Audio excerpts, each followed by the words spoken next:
Hi Crafty friend, it's me, Justine. I hope you're doing so well. Today I'm going to do a card with the stitch die of the month. This one's called Stitched Love.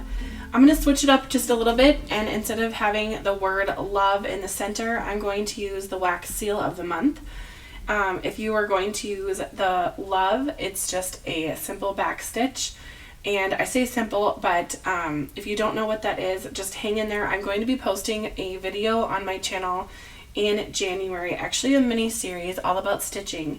So stay tuned and we'll just start right off with this stitching card.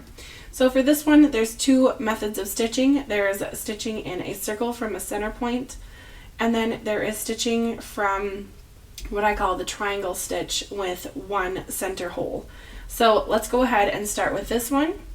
The front has a little etching on it. You can see there's lines there, and it kind of shows where the stitching would be.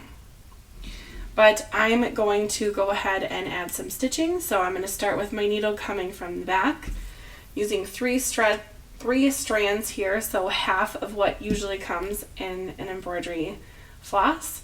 I'm going to keep a pretty long tail and just drape it across the back half of this, because every time I go in and out of these holes, this is going to get kind of secure. But for now, I'm just going to take my finger and give it a pinch. Then I'm going to flip my project back to the front here and just go down the center hole and up from the outside. And each time just keeping it nice and tight and keeping the thread tight so it doesn't have big loops. Every time I stitch, it kind of secures the last one just a little bit more. And having longer nails makes this a little more complicated, but it's workable. Okay, I'll show you how the tail is being secured. We're more than halfway done with this piece.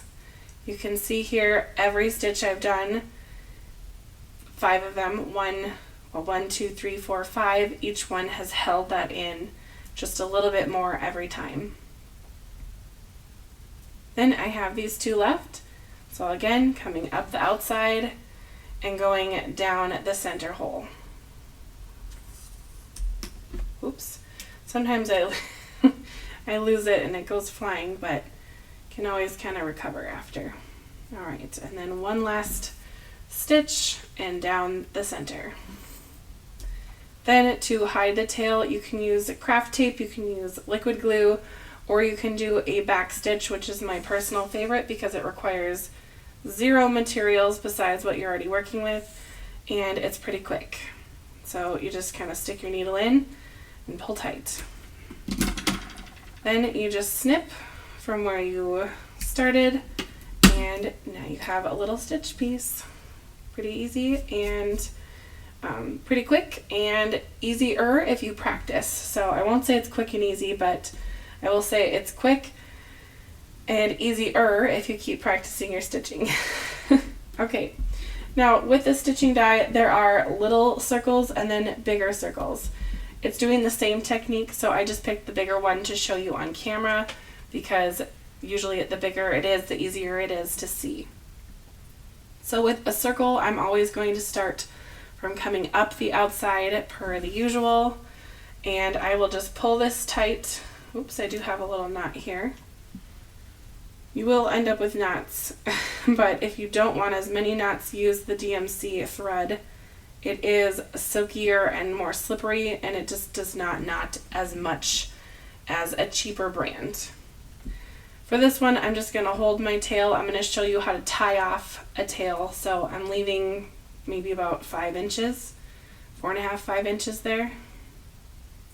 I'll just hold that in my hand as I go, and then I'm going to use my pointer finger and thumb to hold the piece. Okay, so going down the center and up around the edge.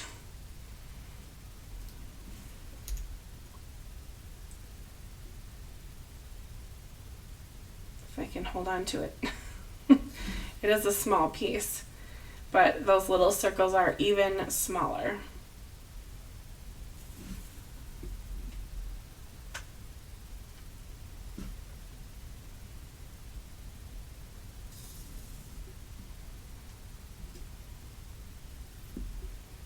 These stitching dies of the month are a great way to start stitching if you haven't stitched before, because it is a small area to stitch.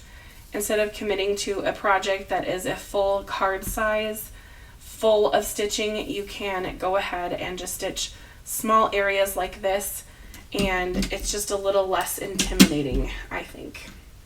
Okay, so I have my tail and what I just finished with. I'm just going to go ahead and make 2 simple knots, and then I will snip off the tails. And that's another way to finish off a little stitched piece. I don't do this as much because I feel like it wastes quite a bit of thread. So I don't know, that's pretty short. I will just put that in my thread catcher, but I don't know. It is a little easier for me just to do the back stitching since I'm so used to it. Okay, well, I have my card kind of laid out here in the general way that I would want it to put on. But the stitching die also comes with this really fun die that gives this bubble effect. And then I went ahead and went with the regular 3D embossing folder with this gold mirror cardstock. Isn't that just so pretty and shiny? I love gold mirror cardstock, so I just thought, let's pop this on to my stitching die and we'll just have a fun card. Now this little bubble die is just a hair bigger than an A2 sized card. I do notice a little bit of overlap there. I don't know if it's because my card base is a little smaller or something. I don't know. And then of course I have that burgundy die in the background. If you've been watching some of the videos this month, you know that I'm all about that burgundy paper from Spellbinders. It's a one that I really like. All right. So for putting on my pieces, I will use liquid glue and just kind of eyeball where I want things to go. I recently saw a few different people using this set in some really fun ways, but I am going to go ahead and stick with the inspiration sheet for this one, and I will have to go back and make more cards with it once I am finished with some of the other things I gotta get done for December. But I really do like these little flower sprigs, and I think that they're kind of fun and quick to stitch, for me at least. So I will probably be going back to this die set for some little flowers because I love adding little stitching pieces to things, especially to glimmer pieces or better press pieces. I think it's just kind of fun to mix and match techniques and kind of get fun designs. So I'm going to go ahead and glue all the blue pieces down now. Now that I have all of the blue on, I just have to add the stitching elements. So to do that, I'm going to just put some liquid glue down where the stitching is going to go. And then I'm going to kind of let it get a little bit tacky. So when I stick everything on, it will hold a little better. You don't have to do that, but it's what I like to do. I'm going to go with that and then go ahead and grab my pieces. And you can use your fingers, you can use these tweezers like I am here, but it just kind of all depends on your movement, your ability.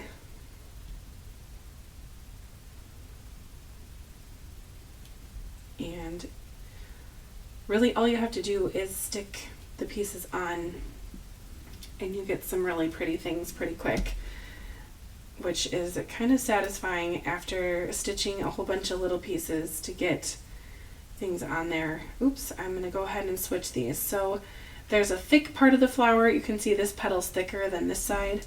So there is a right and a left on these. So just something to note.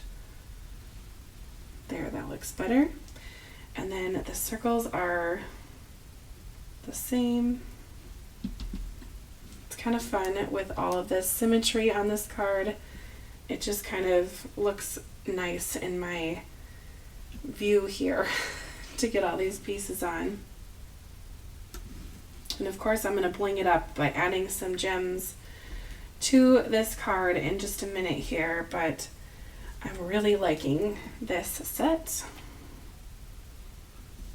Add a little more glue to these pieces as I add my bigger circles. Adding those pieces went really quickly. Wow. Okay, then I'm going to put my wax seal on. This one is going to go just in the middle, and this is the wax seal for this month. And of course I had to go maroon because it matches the background paper. So I really think that that seal is a nice one. I like the ones that have words on them like this because it just kind of takes the place of a sentiment in some ways, and it just kind of finishes the look of some of the card pieces here. Okay, now consulting my bling basket here. What do I want to use? I think some gold or yellowish pieces, and I think this little box has what I need. So I'm just going to use some of these and add a little bit of bling.